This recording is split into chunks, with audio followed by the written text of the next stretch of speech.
Yesterday, we discussed some of the details from Mo Diabate's interviews this week, and now it's Denzel Aberdeen's turn. Denzel Aberdeen was, I don't know if this was like a sit down long form interview, but I think they both, Diabate and Aberdeen, did like off season interviews with either KSR or somebody covering Kentucky this week. So sorry if we're missing the attribution on this, but you can hear Denzel Aberdeen himself discuss the long form story of how he ended up at Kentucky. If you remember, this was one of the quicker, more shocking, I don't know, transfer entries and transfer commitments that we've ever seen. He was like in the portal on a Friday and basically knew where he was going by Sunday. It led some to believe that this had either been pre-planned or even tampered away. And there was a lot of shock when he left Florida. But to hear Denzel himself describe the story of what happened, he mentioned that there was a phone call with Mark Pope that sealed the deal on him going to Kentucky. He said, quote, when Kentucky called, I was like, man, I got to come here and play for Coach Pope. Obviously, another national champion. When they called, it was pretty much a no-brainer for me. It was definitely unique. Our phone call lasted about 3 hours, to be honest. It was a lot of just getting to know me, getting to know the school, getting to know the university, getting to know him, how their play style was, a lot of film. Once I seen that, I was like, man, you look like a great guy to play for, so I had to come in. Apparently, after this 3 hour long phone call, within 20 minutes, he had told his dad that he was going to come to Kentucky and then called Mark Pope on Sunday to commit before he even visited Kentucky. So if you are doing like the timeline shit here, I believe the timeline that is being laid out here was Denzel Aberdeen in the portal on Friday, 3 hour phone call with Mark Pope on Sunday, verbal commitment by Sunday, and then visit to Kentucky the next week. How impressed are you by this 3 hour long phone call story that Mark Pope used to land Denzel Aberdeen? I wonder when the dollar figure came up. Was it at the start or the finish of the conversation? Maybe not in the conversation. Who knows? It was. If it was at the start too, I want to let it be known. I'm not even a phone guy. I'd be on the phone with Mark Pope for about 8 hours if he had 1.2 million right in front of my damn face. He could be saying whatever he wanted. I'm asking about his grandma, his grandpa, his family, what he had for breakfast that morning. Did he fit his macros in? I give zero hell. Do you want to visit? No, I'm good. Are you going to Western Union that or is that Zelle? How do y'all do that? Go ahead and get that. What am I visiting for? There's no need. You're also Kentucky. So like it's Kentucky. I think I can realize that Kentucky's Kentucky. I played in the SEC. I know what Kentucky is. Thank you. Let's not waste any more time here. But like I said, is it an installment situation? When do I actually get my stuff? I'm just now picturing college you on the phone for 3 hours with a coach. Like, If that dollar value is there, then there really is no ifs, ands, or buts about it. Thank you. oh my goodness, that's funny. I mean, presumably that may have been part of the conversation, but so you're not buying that it was just natural wooing that took place, No, no, no, flirtation. no. I am buying it somewhat, but I do think that the dollar value played a factor into it. But I do think that Mark Pope is one of the coaches that has that ability to him, right?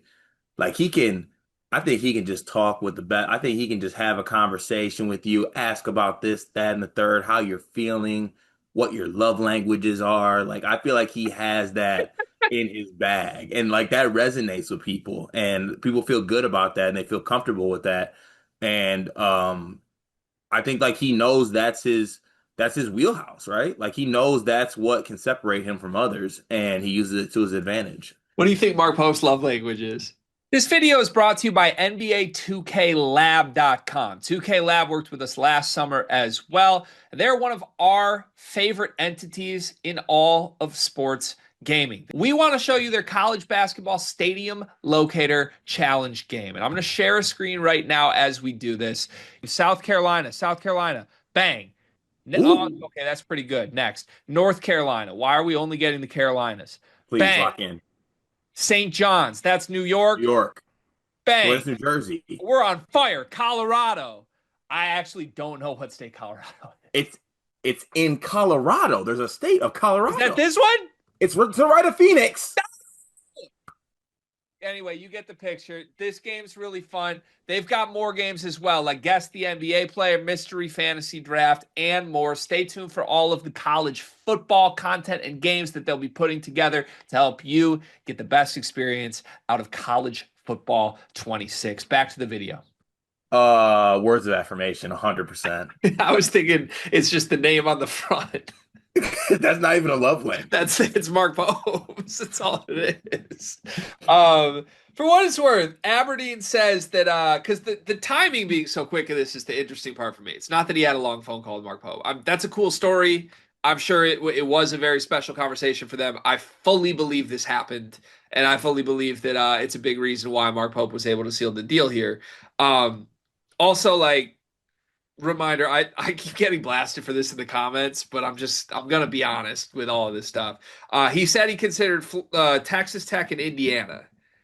There's just no way that Grant McCaslin or Darren DeVries were willing to spend 3 hours on the phone with Denzel Aberdeen. There's just not. Like they may have wanted Denzel Aberdeen, sure. They were not gonna. It's Denzel Aberdeen, dog. Like Mark Post, the only coach in the country who will put 3 hours of a phone call into Denzel Aberdeen. So good for you, Mark. You earned that by being the only person who would do that. I the interesting part to me is with how quick this decision was made. Like what Denzel is laying out timeline wise wants us to believe that Kentucky did not contact Denzel Aberdeen until Sunday. And Aberdeen sort of talks about how he says things went south with Florida. Like they didn't see eye to eye at the end of this season. Whether that's maybe Denzel was just like, hey, I'm a starter, right? And Todd Golden was like, nope, we're going to go get Boogie Fland. It could be as simple as that. But do you believe this timeline that's being sold to us here is real? Because my interpretation of events was that part of Denzel Aberdeen going into the portal was there had been some interest, whether from Texas Tech or Kentucky or others, that had come to fruition before he actually got there. I do think that there was some unforbidden word going on in this situation once it was found out that maybe Aberdeen wasn't going to be financially compensated or role compensated the way he thought he should be. Yeah, or like, yeah, it's one of those things agents talk, right? Like you hear, oh, things aren't going well with Florida and Aberdeen. Like you might be able to get him in the portal. Because the rumor at the time was Texas Tech was part of why he went in the portal. I'm not even saying it was Mark Pope, but I don't know. For Mark Pope to very quickly land a commitment within 48 hours of his portal entry, it kind of it stuns me that the idea is we didn't talk until Sunday and then we had a commitment Sunday night. Like that's a little bit of a hard sell for me. Yeah, also to defend us again, because Kentucky fans do get a little upset with us. The minute we found out, and I love Texas Tech, that Texas Tech was tampering for Denzel Aberdeen, I was like, what? I was like, game's gone. It didn't make a lot of sense. It didn't make a lot. Yeah. So like, Yeah. once, but I was unaware that Mark Pope was referring to him as DA. So I'm back in. Yeah, me too. Yeah. Um, what do you think the longest phone call Mark Pope's ever had with a player is? If Ooh. he's giving Denzel Aberdeen 3 hours, who's the player he spent the longest time concurrently at once on the phone with? Does it have to be at one time? Because I still think to this day, every other Thursday, he has a 2 hour window set aside to talk to Travis Perry and to make sure he's doing well. It's just constant, just checking in on you. Yeah. Yeah, yeah. Just know Um, I still wanted you. All right, coach. Said that last week. I mean, every one of these stories feels like it comes down to the phone. Like he was on a plane when Ortega called him, right? He almost crashed the You plane know, answering the phone. he was in the So, he was in the cockpit. so I don't know. Don't you feel like maybe last year there was like a 5 or 6 hour call with Jackson Robinson to get him to come to Kentucky? I want to see how far Mark Pope can go. Like, I want to be like, yeah, I was mid bungee jump and Quayton has called me, and I was like, they're like, stop. That's not the instructor's like, don't pick up the phone. That's dangerous. He's like, I gotta take this. It's JQ. Yeah, Jane Quaintance and I FaceTimed for 12 hours for me to convince him to come from Arizona State. I was taking a bath on FaceTime with Jane Quaintance when he committed. Oh, I love Mark Pope, man. What a guy. He's truly one of one, man. He's truly special. And this recruitment was special, the way he landed Denzel Aberdeen.